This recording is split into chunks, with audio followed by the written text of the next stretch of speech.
तसव्वुर कीजिए रोशनपुर नामी एक गांव का, जहां जुबान पर तो सबके अल्लाह का नाम था, लेकिन दिलों में दुनिया की मोहब्बत बसी हुई थी। ये कहानी उसी गांव की है जहां ईमान और लालच के दरमियान एक ऐसी जंग छिड़ी जिसने हर चीज का रुख ही बदल दिया। तो चलें इस कहानी की गहराइयों में उतरते हैं, लेकिन हम इसका आगाज इसके आखिरी जुमले से कर रहे हैं, क्योंकि असल में यही एक जुमला इस पूरी दास्तान का निचोड़ है।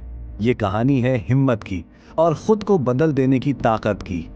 तो जनाब, इस कहानी का मरकज है एक आजमाइश। एक ऐसी आजमाइश जहां दो बिल्कुल मुख्तलिफ सोच, दो अलग दुनियाएं आपस में टकराती है। एक तरफ सच्चा खरा ईमान है और दूसरी तरफ दौलत का अंधा गुरूर।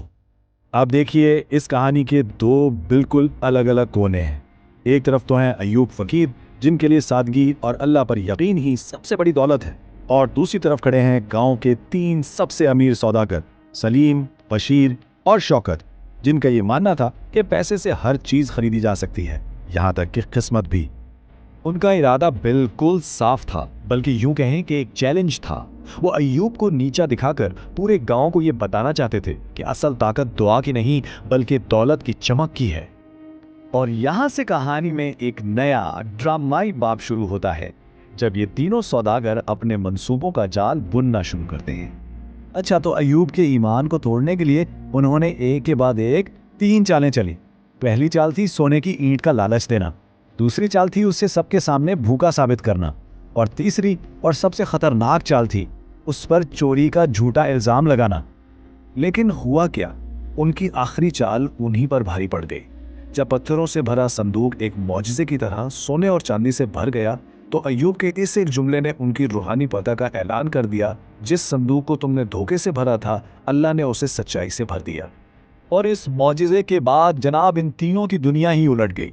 लोगों ने उनसे मुंह मोड़ लिया, इनके कारोबार ठप हो गए और वो अपनी ही दौलत के ढेर पर बिल्कुल अकेले रह गए।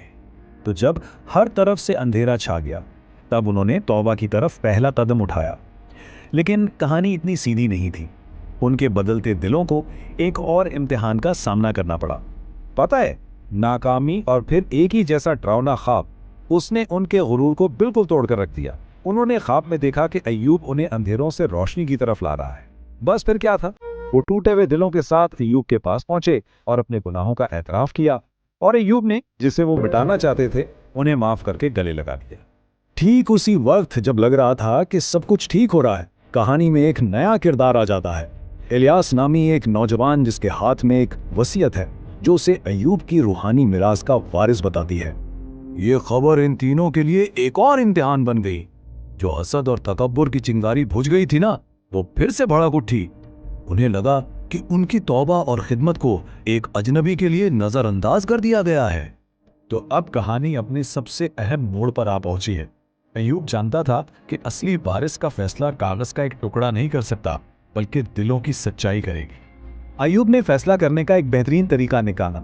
उसने सबको मस्जिद में जमा किया और कहा, आज रात हम सब इबादत करेंगे, और जो अल्लाह के सबसे ज्यादा करीब होगा वही असली वारिस कहलाएगा। उस रात मस्जिद में हर एक की रूह का इम्तिहान था। शौकत, जिसका सर गुरूर से कभी नहीं झुका, वो पहली बार बिना किसी को दिखाए सच्चे दिल से रो रहा था। ये खामोश पछतावे के आंसू थे।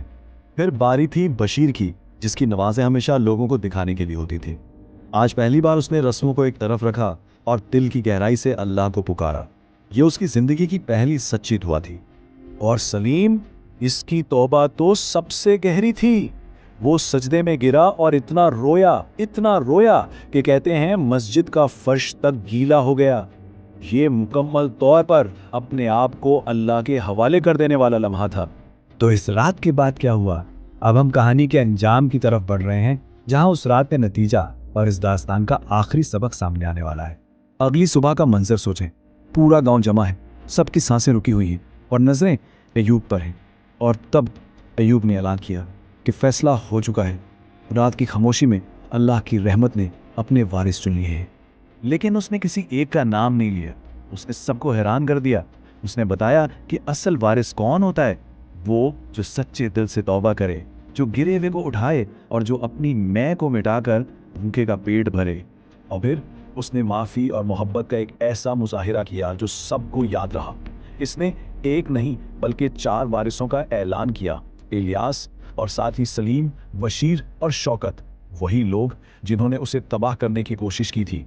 और आखिर में उसने इन चारों को एक एक रुमाल तोहफे में दिया, जिस पर वही जुमला लिखा था जहां से हमने ये सफर शुरू किया था। तकदीर उनके लिए बदलती है जो खुद को बदलने की हिम्मत रखते हैं। उन्होंने खुद को बदला और उनकी तकदीर भी बदल गई। तो ये कहानी हमें एक बहुत अहम सवाल के साथ छोड़ जाती है। असल दौलत क्या है? वो सोना जो हमारी तिजोरियों में पड़ा है, या वो रहमत जो हमारे दिलों को रोशन करती है?